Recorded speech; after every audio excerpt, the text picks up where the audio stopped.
वृंदावन परिक्रमा मार्ग स्थित श्री राधा किशोरी सेवाधाम पर भागवत कथा के अंतर्गत संत विद्वज्जन संगोष्ठी का आयोजन किया गया, जिसमें विद्वानों द्वारा श्री रामचरितमानस की प्रतियां जलाए जाने की कड़े शब्दों में निंदा की।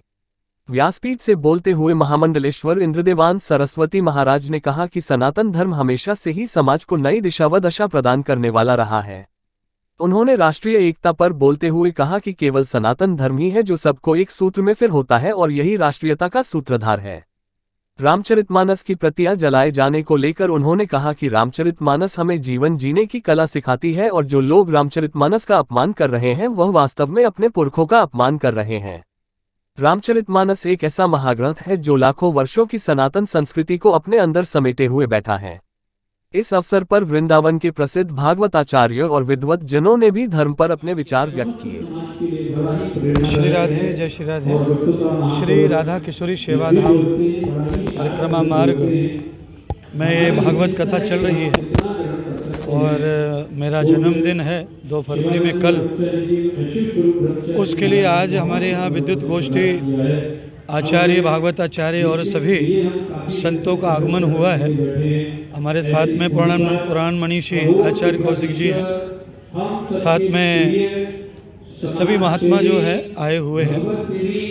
आज हमने संत सम्मेलन करके समाज को सनातन संस्कृति का जो परिप्रेक्ष्य है हिंदू धर्म के लिए वो उस पर प्रकाश डाला जा रहा है और सभी संत समझाने की कोशिश कर रहे हैं कि सनातन संस्कृति के साथ में राष्ट्रीय एकता का क्या महत्व है, तो उस पर हम चर्चा कर रहे हैं सभी संत लोग।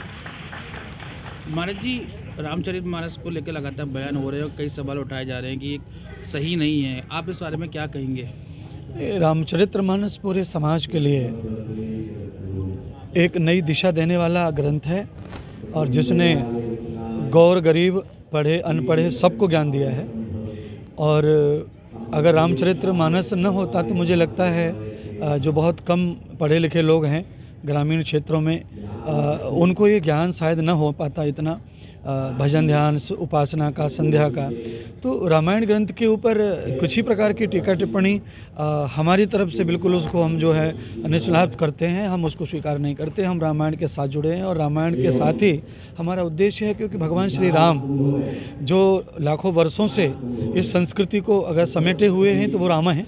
और रामायण में जो भी सिद्धांत हैं उन सिद्धांतों में समझने में कोई तकलीफ़ किसी को हो रही है तो वो समझाए जा सकते हैं। पर रामायण में जो लिखने वाले गोस्वामी तुलसीदास हैं उन्होंने बहुत साधना की, बहुत तप किए, वाल्मीकि रामायण का अध्ययन किया, उनका इतिहास हमने पढ़ा है। उसके बाद रामचरितमानस का लिखा गया है। इसलिए रामचरितमानस पर किसी भी प्रकार की टीका टिप्पणी बर्दाश्त नहीं है।